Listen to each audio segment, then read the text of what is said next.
కౌలు రైతులకు గుర్తింపు కార్డులు ఇవ్వాలని ఈ క్రాప్ చేసి అన్నదాత సుఖీభవ వర్తింప చేయాలని ఆంధ్రప్రదేశ్ కౌలు రైతు సంఘం అధ్యక్ష కార్యదర్శులు బి బలరాం ఎం హరిబాబు డిమాండ్ చేశారు. 50 ఏళ్ల పైబడిన కౌలు రైతులందరికీ కనీస పెన్షన్ 5,000 రూపాయలు ఇవ్వాలని వారు కోరారు. కౌలు రైతులకు రుణాలు అందకపోవడంతో అధిక వడ్డీలకు అప్పులు తెచ్చి చెల్లించలేక ఆత్మహత్యలు చేసుకుంటున్నారని ఆవేదన వ్యక్తం చేశారు. కౌలు రైతుల సమస్యలు తక్షణమే పరిష్కరించాలని డిమాండ్ చేశారు. ఆంధ్రప్రదేశ్ కౌలు రైతు సంఘం 4వ రాష్ట్ర మహాసభలు ఈ నెల 25 నుంచి 28 వరకు కృష్ణా జిల్లా ఉయ్యూరులో ఘనంగా జరిగాయి. ఈ మహాసభల్లో చేసిన తీర్మానాలను సంఘం అధ్యక్ష కార్యదర్శులు బలరాం, హరిబాబు, సంఘం ప్రజా ప్రతినిధులు రాధాకృష్ణ, రంగారావు విలేకరులకు వివరించారు. ఎంబీవీకే భవన్లో ఏర్పాటు చేసిన విలేకరుల సమావేశంలో వారు మాట్లాడుతూ కౌలు రైతులకు గుర్తింపు కార్డులు లేకపోవడం వల్ల వారికి అన్నదాత సుఖీభవ పథకం అందడం లేదని, పంట రుణాలు కూడా దక్కడం లేదన్నారు. దేవాలయాల భూములకు ముందే కౌలు చెల్లించే విధానాన్ని రద్దు చేయాలని మహాసభలో తీర్మానించామన్నారు. అన్ని పంటలకు మద్దతు ధరలు అమలు చేయాలని, ధరల స్థిరీకరణ నిధిని పెంచాలని కోరారు. రాష్ట్రంలో డీజిల్, పెట్రోల్ కొరత నివారించాలని, వ్యవసాయ అవసరాల కోసం డీజిల్ సబ్సిడీపై అందించాలని విజ్ఞప్తి చేశారు. ఆత్మహత్యలు చేసుకున్న కౌల రైతుల కుటుంబాలకు ఎక్స్గ్రేషియా విడుదల చేయాలని కోరారు. జీరాంజీ పథకాన్ని రద్దు చేసి పాత ఉపాధి హామీ పథకాన్ని అమలు చేయాలని కోరారు. మా కౌలు రైతుల సంఘం రాష్ట్ర మహాసభలు 4వ మహాసభలు 25 నుంచి 28 వరకు 4 రోజుల పాటు కృష్ణా జిల్లా ఉయ్యూరులో జరిగినాయి. ఒక 3 రోజుల పాటు వ్యవసాయ ఎగ్జిబిషన్ నిర్వహించాం. దాంట్లో ఎరువులు, విత్తనాలు, పురుగు మందులు, వ్యవసాయ యంత్ర పరికరాలు, అట్లాగే రైతాంగ ఉద్యమ చరిత్ర ఇవన్నీ ప్రతిబింబించేట్టుగా ఆ ఎగ్జిబిషన్ బాగా బ్రహ్మాండంగా జరిగింది. వేల మంది దాన్ని తిలకరించారు. అట్లాగే ఆదివారం 26వ తారీఖున ఉయ్యూరు బస్టాండ్ నుంచి వీరమ్మ తెలుగు వరకు సుమారుగా ఒక 3,000 మంది కౌలు రైతులు బహుశా ఉయ్యూరులో ఇంత పెద్ద ప్రదర్శన ఇంతకుముందు జరిగి ఉండకపోవచ్చు. అంత బ్రహ్మాండమైనటువంటి ప్రదర్శన జరిగింది. అనంతరం బహిరంగ సభ జరిగింది. దాంట్లో ఆల్ ఇండియా కిసాన్ సభ జాతీయ అధ్యక్షుడు అశోక్ ధావలే గారు, వడ్డే శోభనాశ్వరరావు గారు, ఇంకా కౌలు రైతు సంఘాల రాష్ట్ర నాయకులందరూ పాల్గొన్నారు. ఆ తర్వాత 27, 28 తేదీల్లో రాష్ట్రం మొత్తం నుంచి వచ్చినటువంటి 21 జిల్లాల రైతాంగ ఉద్యమ నేతలందరూ 200 మంది ఈ మహాసభల్లో పాల్గొని గత కాలంలో జరిగినటువంటి ఉద్యమాలన్నీ సమీక్షించుకుని భవిష్యత్తులో ఈ కౌలు రైతుల అభ్యున్నతి కోసం ఏం చేయాలో చర్చించడం, కొన్ని నిర్ణయాలు చేయడం జరిగింది. కొన్ని తీర్మానాలు కూడా చేయడం జరిగింది. దానిలో ప్రధానంగా ఏంటంటే, వాస్తవంగా ఈ ప్రభుత్వం ప్రతి వాళ్ళకి ఈ క్రాప్ చేస్తానని చెప్తుంది. కానీ భూ యజమాని అనుమతి కానీ సీసీఆర్ కార్డు ఉంటే కానీ ఈ క్రాప్ చేస్తున్నారు, మిగతా వాళ్ళందరికీ చేయట్లేదు. అధికారులు చెప్పినప్పటికీ క్షేత్రస్థాయిలో సాగుదారుల పేర్లతోనే ఈ క్రాప్ చేయాలని చెప్పేసి చట్టాలు చెప్తున్నప్పటికీ సాగుదారుల పేర్లతో ఈ క్రాప్ అవ్వట్లేదు. అందుకనే ప్రతి కౌలు రైతుకి పంటేసిన ప్రతి ప్రాంతంలోనూ, అంటే నదీ భూముల, లేకపోతే అసైన్డ్ భూముల, దేవాలయ భూముల అనే వివక్షతో సంబంధం లేకోకుండా మొత్తం పంటేసిన అన్ని పంటలని ఈ క్రాప్ చేయాలని చెప్పేసి మహాసభ ముఖ్యంగా తీర్మానించింది. ఈ క్రాప్ జరగకపోతే పంట నష్టపరిహారాలు, పంటల బీమా, పంట అమ్ముకోవడం ఇవన్నీ కష్టంగా మారుతుంది. అందుకని ఈ క్రాప్ చాలా ప్రాధాన్యత ఈ కాలంలో ముందుకొచ్చింది. అందుకని ఈ క్రాప్ చేయాలని చెప్పేసి మహాసభ తీర్మానం చేసింది. రెండోది, ఈ క్రాప్ అయిన ప్రతి సాగుదారుడి పేరుతో పంట రుణాలు ఇవ్వాలని, అట్లాగే ఈ క్రాప్ అయిన ప్రతి ఒక్కళ్ళకి అన్నదాత సుఖీభవ ఇవ్వాలని చెప్పేసి డిమాండ్ చేయడం జరిగింది. ఈ కాలంలో ఈ సమస్యల మీద రాష్ట్ర వ్యాప్తంగా అనేక ఉద్యమాలు చేశాం. చెలో అసెంబ్లీ, చెలో కమిషనరు, విజయవాడలో కూడా ధర్నా చౌక్లో 30 గంటల దీక్షలు రాష్ట్ర వ్యాప్తంగా జరిగినాయి. అయినప్పటికీ ఈ ప్రభుత్వం కౌలు రైతుల్ని గుర్తించి అన్నదాత సుఖీభవ ఇవ్వడానికి సుతరాం ఇష్టపడలేదు. అంటే గత ప్రభుత్వం చాలా తప్పిదాలు చేసిందని చెప్పే వీళ్ళు అంతకు మించి చేస్తున్నారు. దానివల్ల ఏంటంటే అన్నదాత సుఖీభవ సాగుదారులకు కాకుండా అమెరికాలో, ఆస్ట్రేలియాలో పెద్ద పెద్ద నగరాల్లో ఉండే వాళ్ళకి డబ్బులు పడుతున్నాయి. కానీ పెట్టుబడి సహాయం పెట్టుబడి పెట్టిన వాళ్ళకి రావాలి, అది వాళ్ళకి అందకపోవడం దుర్మార్గమైన విషయం. అట్లాగేంటంటే పంట రుణాలు కూడా భూమి ఉన్న వాళ్ళకి ఇస్తున్నారు, కానీ పంట వేసిన వాళ్ళకి పంట రుణాలు ఇవ్వట్లేదు. ముఖ్యమంత్రి గారు అన్ని ఎస్ఎల్బిసి మీటింగుల్లో కౌలు రైతులకి పంట రుణాలు ఇతోధికంగా ఇవ్వాలని చెప్తారు. కానీ క్షేత్రస్థాయిలో మాత్రం పంట రుణాలు పంట వేసిన వాళ్ళకి కాకుండా భూమి ఉన్న వాళ్ళకి, భూస్వాములకి సున్నా వడ్డీకి అప్పు ఇవ్వటం చాలా దుర్మార్గంగా జరుగుతుంది. అందుకనే పంట రుణాలు కూడా పంట వేసిన వాళ్ళకి ఇవ్వాలని చెప్పేసి ఈ మహాసభ తీర్మానం చేసింది. అంతేకాకుండా దేవాలయ భూములు ప్రభుత్వమే, ఈ చట్టాలు కూడా ప్రభుత్వమే చేస్తుంది. కానీ దేవాలయ భూములు సాగు చేసిన ప్రతి ఒక్కళ్ళకి ఈ చట్టాలు అమలు చేసి ఈ క్రాప్ చేయటం, పంట రుణాలు, అట్లాగే పంటల బీమా, పంట అమ్ముకోవడం, అన్నదాత సుఖీభవ ఇవ్వటం కూడా చేయాలి. దేవాలయ భూముల్లో కూడా ఈ మధ్యకాలంలో రాజకీయ నాయకుల యొక్క అనుచరులు దూరిపోయారు. వాళ్ళందరూ పంట వేయరు, కానీ వాళ్ళు పాడి ప్రభుత్వం దగ్గర నుంచి సంపాదించి వాస్తవమైనటువంటి సాగుదారులుగా కాకుండా వేరే వాళ్ళకి మళ్ళీ సబ్లీజ్కి ఇచ్చి వాళ్ళ దగ్గర ఎక్కువ కవులు వసూలు చేసే పద్ధతి కూడా రాష్ట్రంలో ఉంది.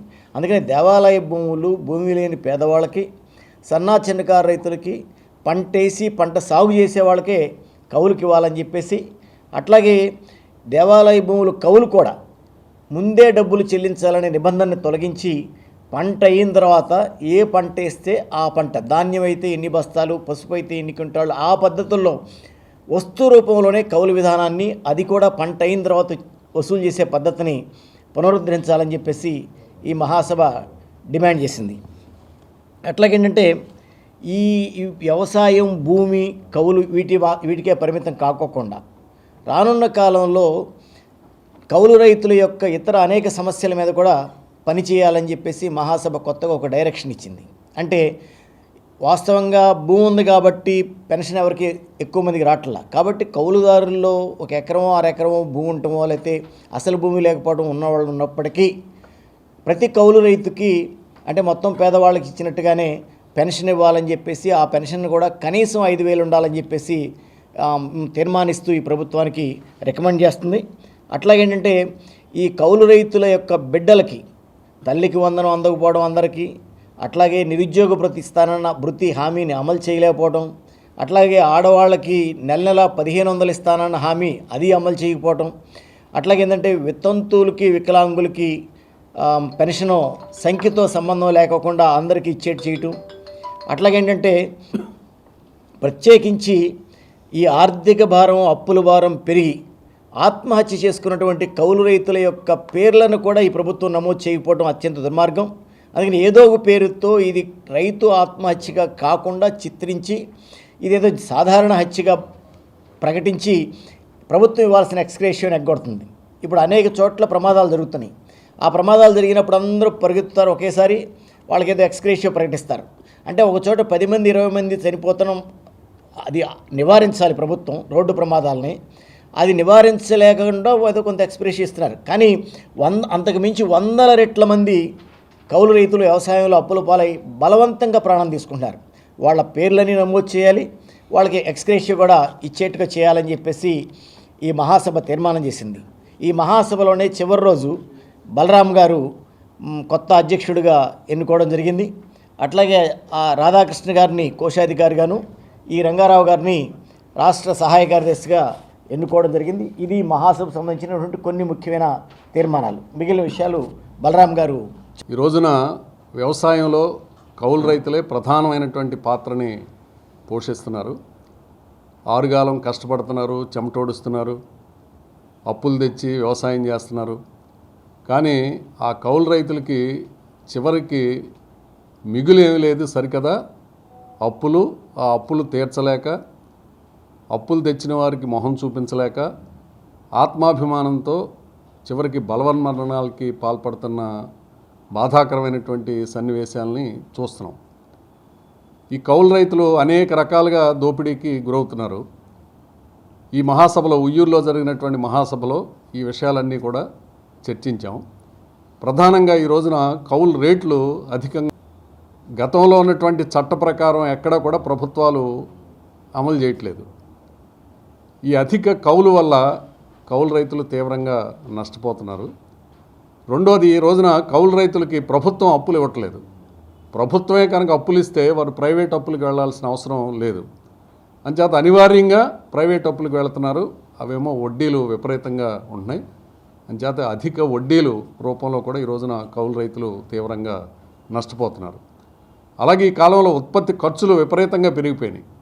ఈ ఉత్పత్తి ఖర్చులు విపరీతంగా పెరిగిపోవటం వల్ల వాస్తవ సాగుదారులైనటువంటి సన్న చిన్నకారు రైతులు, పేద రైతులు కౌలు రైతులు తీవ్రంగా నష్టపోతున్నారు. ఈ రోజున ఎరువుల ధరలు విపరీతంగా పెరిగిపోయినాయి, పురుగు మందుల ధరలు విపరీతంగా పెరిగిపోయినాయి, డీజిల్ ధరలు విపరీతంగా పెరిగిపోయినాయి, కరెంటు ఛార్జీలు విపరీతంగా పెరిగిపోయినాయి, రవాణా ఖర్చులు విపరీతంగా పెరిగిపోయినాయి, యాంత్రీకరణ వాళ్ళ ఖర్చులు కూడా విపరీతంగా పెరిగిపోయినాయి. వీటి వల్ల కూడా కౌలు రైతులు తీవ్రంగా నష్టపోతున్నారు. అంచేత ఈ అధిక కౌళ్ళు రేట్లు, అధిక వడ్డీలు, ఈ ఉత్పత్తి ఖర్చులు విపరీతంగా పెరిగిపోవటం, వీటన్నిటికి వ్యతిరేకంగా రాబోయే రోజుల్లో పెద్ద ఎత్తున ఉద్యమాలు చేయాలి, కౌలు రైతుల్ని సంఘటితపరచాలి అని ఈ మహాసభలో నిర్ణయించాం. అలాగే పండించిన పంటలకి సరైనటువంటి ధర ఉండట్లేదు. కేంద్ర ప్రభుత్వం ప్రకటించినటువంటి ధర చాలా నామమాత్రంగా ఉంటున్నాయి. అవి ఒకవైపునేమో స్వామినాథన్ కమిషన్ను వేశాం, లేదు రాష్ట్రంలో జైతీ ఘోష్ కమిషన్లు వేసాం అని రాష్ట్ర ప్రభుత్వాలు కేంద్ర ప్రభుత్వాలు గతంలో గొప్పలు చెప్పుకున్నాయి. ఆ ప్రభుత్వాలు కొన్ని సిఫార్సులు చేసినాయి. ఆ సిఫార్సులు కనుక అమలు చేస్తే ఈ రాష్ట్రంలో ఉన్నటువంటి కౌలు రైతులు కానీ, పేద రైతులు కానీ, సన్న చిన్నకారు రైతులు కానీ ఆత్మహత్యలు చేసుకునే పరిస్థితి ఉండదు. ఆ ధరల్ని వాళ్ళు చెప్పినటువంటి మద్దతు ధరలని అమలు చేయట్లేదు. ఉత్పత్తి ఖర్చులకి అదనంగా కలిపి 50% ధర నిర్ణయించమని స్వామినాథన్ కమిషన్ సిఫార్సు చేస్తే ఆ సిఫార్సుల్ని మాత్రం అమలు చేయట్లేదు ఈ రోజున. అంచేత ఆ సిఫార్సుల్ని అమలు చేయాలని కోరుతున్నాం. అలాగే ఈ రోజున గ్రామీణ ప్రాంతాల్లో ఈ ఉపాధి హామీ చట్టం పేదలకు ఎంతగానో ఉపయోగపడింది. ఈ పనులకు వెళ్ళే వారిలో కూడా కౌలు రైతులు కూడా అధిక సంఖ్యలో ఉన్నారు. ఆ మేలు చేస్తున్నటువంటి ఆ చట్టాన్ని రద్దు చేసేసి గ్రామ్జీ పథకాన్ని తీసుకొచ్చింది. దీనివల్ల పని దినాలు ఏం పెరగవు, వాళ్ళు చెప్పినట్టు లేదు, పనులు గ్యారంటీ లేదు, వేతనం పెరగదు. అంచేత పాత ఉపాధి హామీ చట్టాన్నే కనుక అమలు చేస్తే, ఇప్పుడు వచ్చిన గ్రామ్జీ పథకాన్ని రద్దు చేస్తే అది అటు వ్యవసాయ కార్మికులకి, పేద రైతులకి, కౌలు రైతులకు కూడా ఉపయోగపడుతుంది. అలాగే కేంద్ర ప్రభుత్వం లేబర్ కోడ్లను తీసుకొచ్చింది. ఆ లేబర్ కోడ్లు కూడా కార్మికుల యొక్క ఉపాధిని దెబ్బతీసేయి. ఈ రోజున ఈ వ్యవసాయ కార్మికుల్లో, కౌలు రైతుల కుటుంబాల్లో కూడా ఎక్కువ మంది ఆ కార్మిక కుటుంబాల నుంచి వచ్చిన వాళ్ళు ఉన్నారు. అంచేత ఆ లేబర్ కోడ్లు కూడా ఈ రోజున కార్మిక వర్గానికే కాదు, ఇటు కౌలు రైతులకి కూడా నష్టం కలిగించేలా ఉంది. వాటిని రద్దు చేయాలని కోరుతున్నాం. అలాగే కోనేరు రంగారావు కమిషను అనేక సిఫార్సులు చేసింది. పేదలు ఈ రోజున లక్షలాది ఎకరాల మిగులు భూములు ఉన్నాయి. ఆ మిగులు భూములు కనుక వ్యవసాయ కార్మికులకి, అలాగే అర్హులైనటువంటి పేద రైతులకి, కౌలు రైతులకి కనుక పంచితే ఉత్పత్తి పెరుగుతుంది, వారు సాగు చేస్తారు, రాష్ట్రం ఆర్థికాభివృద్ధి చెందుతుందని చెప్పారు. కానీ అది ఎవరో కూడా అమలు చేయట్లేదు. అంచేత మిగులు భూముల్ని వ్యవసాయ కార్మికులకి, పేద రైతులకి, కౌలు రైతులకి పంచాలని ఈ మహాసభ తరపున కూడా కోరాం. మొత్తంగా ఈ కౌలు రైతులు ఎదుర్కొంటున్నటువంటి సమస్యల పరిష్కారం కోసం రాబోయే రోజుల్లో గ్రామాన కౌలు రైతుల్ని కలుస్తాం, వారిని సభ్యులుగా చేర్పిస్తాం, వారిని కమిటీలు వేస్తాం, సమస్యల మీద చైతన్యపరుస్తాం, వారిని సమస్యల పరిష్కారం కోసం ఉద్యమించేలాగా ఉద్యమాలకి సన్నాహం అవుతాం. అలాగే ఈ రోజున దేశంలో ప్రజలను ఐక్యం కాకుండా ఈ కుల శక్తులు, మతతత్వ శక్తులు ప్రజల్ని చీలుస్తున్నాయి. సమస్యల మీద చైతన్యవంతం కాకుండా ఈ మతతత్వ శక్తుల పట్ల అప్రమత్తంగా ఉండాలని కూడా మహాసభ విజ్ఞప్తి చేసింది. ప్రజలకు కూడా మేము విజ్ఞప్తి చేస్తున్నాం. అలాగే ఈ రోజున సామాజిక సమస్యలు కూడా ఈ రోజున తీవ్రంగా ఉన్నాయి. ఈ సామాజిక సమస్యలను కూడా కౌలు రైతులు ఎదుర్కొంటున్నారు. ఆ సామాజిక సమస్యల పరిష్కారం కోసం కూడా ఉద్యమించాలని ఈ మహాసభలో నిర్ణయించాం. కనీసం మద్దతు ధరలకు గనక తక్కువగా కొనుగోలు చేసేటట్లయితే ధరల స్థిరీకరణ నిధిని కేటాయించి రైతాంగాన్ని ఆదుకుంటామని చెప్పేసి రాష్ట్ర ప్రభుత్వాలు చెప్తూ ఉన్నాయి. కానీ ఇప్పుడు ధరలు పడిపోయినటువంటి నేపథ్యంలో ఆ రకంగా నిధులు కేటాయించి కొనుగోలు జరపకుండా కేంద్రం నిధులు ఇవ్వాలని చెప్పేసి చెప్తూ ఉన్నారు. కేంద్రం నిధులు ఇస్తేనే కొనుగోలు చేస్తామంటున్నారు. అంటే రాష్ట్ర ప్రభుత్వం రాష్ట్ర రైతాంగాన్ని ఆదుకునే దాంట్లో ఏమాత్రం శ్రద్ధ చూపించడం లేదు అనేది తెలుస్తుంది. దీనివల్ల గిట్టుబాటు ధరలు లేక చాలామంది రైతులు అప్పుల పాలవుతూ ఉన్నారు. రెండోది, ఈరోజు ఎక్కడ పడితే అక్కడ అభివృద్ధి పేరుతోటి భూసేకరణలు, భూ సమీకరణలు జరుగుతూ ఉన్నాయి. ఈ భూసేకరణ చేసే దాంట్లో చాలామంది రైతులు, అంటే ముఖ్యంగా కౌలు రైతులు, వ్యవసాయ కూలీలు ఉపాధి కోల్పోతూ ఉన్నారు. అలాంటి ఉపాధి కోల్పోయేటటువంటి వాళ్ళ ప్రభావం ఏ మేరకు ఉన్నది అనేది 2013 భూసేకరణ చట్ట ప్రకారం సామాజిక ప్రభావం అంచనా వేయాలి. అదేది కూడాను ఈ ప్రభుత్వాలు పట్టించుకోవట్లేదు. కోట్ల రూపాయలు పెట్టుబడులు వస్తున్నాయి, ఉపాధి కల్పిస్తున్నామని చెప్తున్నారే కానీ కోల్పోతున్నటువంటి ఉపాధి అవకాశాలు ముఖ్యంగా గ్రామీణ ప్రాంతాల్లో ఇటు వ్యవసాయం దెబ్బతింటుంది. వ్యవసాయం మీద ఆధారపడినటువంటి రైతులు, కౌలు రైతులు, వ్యవసాయ కూలీలు కూడా నష్టపోతూ ఉన్నారు. దానికి ప్రత్యామ్నాయం కూడా ఏమీ చూపించటం లేదు. ఇది ఒకటి. రెండోది, మేము కౌలు రైతులుగా రైతుల్ని గుర్తించమని ఎందుకు అడుగుతున్నాము అంటే, ఈరోజు భూమి ఉన్నటువంటి రైతే వ్యవసాయం చేయట్లా. భూమి ఉన్నటువంటి రైతులు మాత్రమే వ్యవసాయం చేస్తే ప్రత్యేకంగా కౌలు రైతులను గుర్తించాల్సినటువంటి పని లేదు. భూమి ఉన్నటువంటి రైతులంతా కూడాను 50% పైగా కౌలుకి ఇస్తూ ఉన్నారు. భూమి లేనటువంటి వాళ్ళు, చిన్న సన్నకారు రైతులు ఆ భూముల్ని కౌలు చేస్తూ ఉన్నారు. అట్లాంటి వాళ్ళందరినీ కూడా గుర్తించడం ద్వారా ప్రభుత్వం వ్యవసాయ రంగానికి ఖర్చు పెట్టేటటువంటి డబ్బుల్ని ఆ కౌలు రైతులకి ఖర్చు పెట్టడం ద్వారా కౌలు రైతులకు ఉపయోగపడుతుంది అనేది. ఇప్పుడు పెట్టుబడి సహాయం పోయినసారి ఎన్నికల ఎజెండాగా ముందుకు వచ్చింది. ఆ రోజు ఎస్సీ, ఎస్టీ, బీసీ మైనారిటీలకే ఇచ్చారు. మేము అందరి కౌలు రైతులకి ఇస్తామని చెప్పారు. 2 సంవత్సరాలు అయినా కూడాను ఇస్తామనేటటువంటి వాగ్దానమే తప్ప ఇప్పటికీ కూడాను కౌలు చేసేటటువంటి వాళ్ళకి పెట్టుబడి సహాయం 20,000 రూపాయలు అనేది ఇవ్వలేదు. మేము ఇప్పుడు డిమాండ్ చేస్తుంది 3వ సంవత్సరంలో ఖరీఫ్ సీజన్లోనైనా రాష్ట్రంలో ఉన్నటువంటి కౌలు రైతులందరినీ కూడా గుర్తించి వాళ్ళందరికీ పెట్టుబడి సహాయం అందించి వాళ్ళని ఆదుకోవాలని, లేకుంటే ఈ కౌలు రైతులందరినీ కూడా సమీకరించి పెద్ద ఎత్తున పోరాటాలు చేయడానికి కౌలు రైతు సంఘం సిద్ధమవుతూ ఉన్నది. అలా చేయకపోతే కౌలు రైతుల పట్ల ఈ కూటమి ప్రభుత్వం తీవ్ర నిర్లక్ష్యం వహించిందని చెప్పేసి భావించాల్సి వస్తుంది. ఇప్పటికైనా ప్రభుత్వం ఈ వ్యవసాయ రంగంలో ముఖ్యంగా కౌలు రైతులు పడుతున్నటువంటి బాధల్ని అర్థం చేసుకొని వాటిని పరిష్కారం కోసం పూనుకోవాలని, గత ప్రభుత్వ కాలంలో స్వయంగా ఇప్పుడు డిప్యూటీ ముఖ్యమంత్రిగా ఉన్నటువంటి పవన్ కళ్యాణ్ గారే ఆత్మహత్యలు చేసుకున్నటువంటి కుటుంబాలను సందర్శించి ₹1,00,000 ఆర్థిక సహాయం చేశారు. మరి ఇప్పుడు ఎందుకని మీ ప్రభుత్వం వచ్చినప్పుడు ఆ ఆత్మహత్యలు గురైనటువంటి కుటుంబాలని సందర్శించడం కానీ, ప్రభుత్వం నిర్ణయించినటువంటి ₹7,00,000 పరిహారం ఇవ్వటం కానీ ఆ కుటుంబాలను ఆదుకునే దానికోసం ఎందుకు చేయట్లేదని చెప్పేసి మేము అడుగుతున్నాం. అందుకని ఈ సమస్యల పరిష్కారం ప్రభుత్వం పూనుకోవాలనేది మేము తెలియదు. అంటే ఈ మహాసభలో 1-2 ఇంకా ముఖ్యమైనటువంటి తీర్మానాలు చేయడం జరిగింది. ప్రధానంగా ఒకటి ఏంటంటే, ఈరోజు ఈ డ్రగ్స్, గంజాయి అని చెప్పి అనేది సమాజాన్ని పట్టి పీడిస్తున్నటువంటి రుగ్మతగా ఉంది. అది పట్టణాల నుంచి ఈరోజు పల్లెలు కూడా పాకింది. పల్లెల్లో ఉన్నటువంటి పేద ప్రజలు కూడా దీనికి బలవుతూ ఉన్నారు. అందుకని దాన్ని అరికట్టాలని చెప్పి అనేది ఒక ప్రధాన డిమాండ్గా చేశాం. ఎందుకంటే ఇవాళ దీని వెనకమాల పెద్దల హస్తం ఉండి అది ఎక్కడ చూసినా కానీ విచ్చలవిడిగా జోరుగా అమ్మకాలు జరుగుతున్నాయి. కాబట్టి దాన్ని వెంటనే దాన్ని అరికట్టాలని చెప్పి అనేది ఒక ప్రధాన డిమాండ్గా ఉంది. అలాగే ఇంకొకటి ఏంటంటే, ప్రధానంగా ఈరోజు మనకి కృష్ణా గోదావరి బేసిన్, కేజీ బేసిన్లో విస్తారమైనటువంటి ఆయిల్ నిక్షేపాలు ఉన్నాయి. ఈరోజు మనకి చూస్తే ఇప్పటికీ కూడా అనేక బంకుల్లో పెట్రోలు, డీజిల్ దొరకపోవటం, అట్లాగే గ్యాసు అక్కడ యుద్ధం ప్రారంభమైందని చెప్పారంటే ఇక్కడ వంట గ్యాస్ ₹60 సిలిండర్ పెంచారు. అందుకని ఈ గ్యాసు, డీజిలు, పెట్రోలు దొరకపోవడంతో ఈరోజు ఎరువుల ధరలు పెరిగే అవకాశం ఉంది.